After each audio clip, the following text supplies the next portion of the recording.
Hello guys, so this is day 16 of our mission RRB series और आज से मैं शुरू कर रही हूँ अपने क्वांट का full on revision.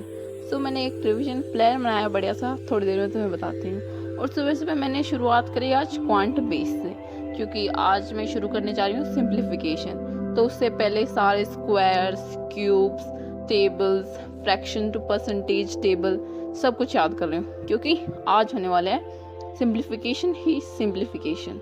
Yes, so Ashish sir ने ली है टोटल 8 क्लासेस ली हैं सिंप्लीफिकेशन की। तो सबसे पहले तो मैं उन सभी को कंप्लीट करने वाली हूँ, फिर उनके बाद उनकी जो पीडीएफ है वो सोल्व करने वाली हूँ। उसके बाद एक लास्ट में होगा सेक्शनल नहीं, चैप्टर वाइज मॉक इसका, इसी चैप्टर का। तो सुबह सुबह मैं अपनी क्वांट को ख़त्म करना चाहती थी, क्योंकि अब बताइए quant is an heavy subject. इसमें सारा कंसंट्रेशन लगता है, सारा फोकस लगता है, तब जाके कुछ समझ में आता है। तो इसलिए सबसे भारी सब्जेक्ट सबसे पहले करती हूँ मैं।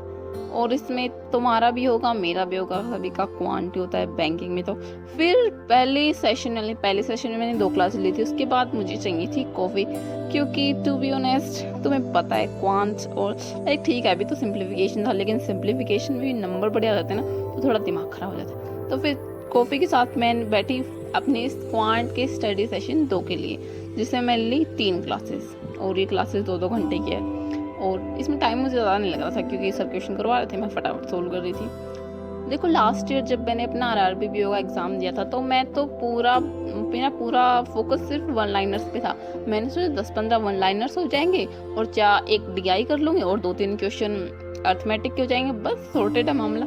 लेकिन ऐसा हुआ नहीं। और बताती मैं क्यों, क्योंकि हमारे जो आरआरबी पीओ का प्री हुआ था उसमें सिंप्लीफिकेशन ही नहीं आए थे। मतलब आए थे 2-3 सिंप्लीफिकेशन थे हमारी शिफ्ट में, तो बहुत ही मुझे लगता है हमारी शिफ्ट हार्डेस्ट शिफ्ट थी वैसे लेकिन हर एस्पिरेंट को ऐसा लगता है कि भाई उनकी शिफ्ट हार्ड थी, लेकिन हमारी वाली सच में हार्ड थी भाई, क्योंकि सिंप्लीफिकेशन नहीं था। और मेरा तो दिमाग वहीं ख़राब हो कि भाई मैं 2 बार मैंने गो थ्रू किया अपने सारे क्वेश्चंस को, भाई सिंप्लीफिकेशन कहाँ है, लेकिन सिंप्लीफिकेशन नहीं था। So it was a very sad moment guys.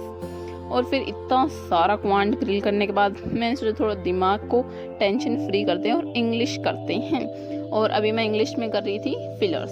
Yes, और साथ में मेरे प्यारे घर वाले ने मुझे नींबू का पानी पिलाया था, इतने अच्छे घर वाले हैं।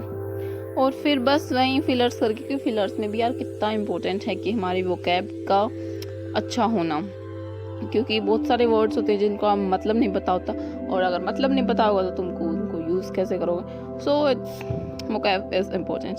फिर हम गए थे बाहर और इनको देखा, तो इनको देखने के लिए कि शायद किसी का खाना बन चुके होंगे अभी तक, वी नेवर नो। और फिर शाम को हमने बनाए मस्त आलू के परांठे। फिर आलू के परांठे खाने के बाद मैं आ गई अपने क्वांट के सेशन नंबर 3 पे।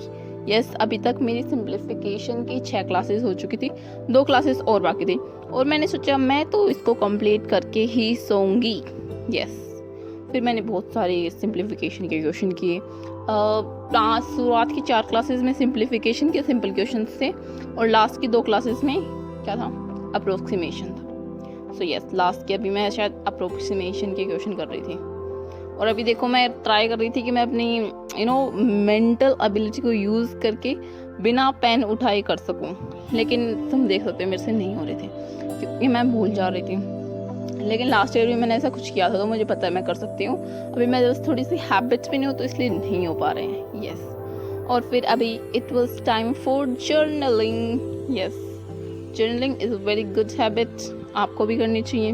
मैं तो कर ही रही हूँ, तो आप देख ही सकते हैं। और इसी के साथ the day comes to an end, तुम देख सकते हो मैंने सारे के सारे करे, और साथ में ये लिखा हुआ है कि मुझे कितना टाइम लगा उस क्लास के बाद उसको एनालिसिस करने में।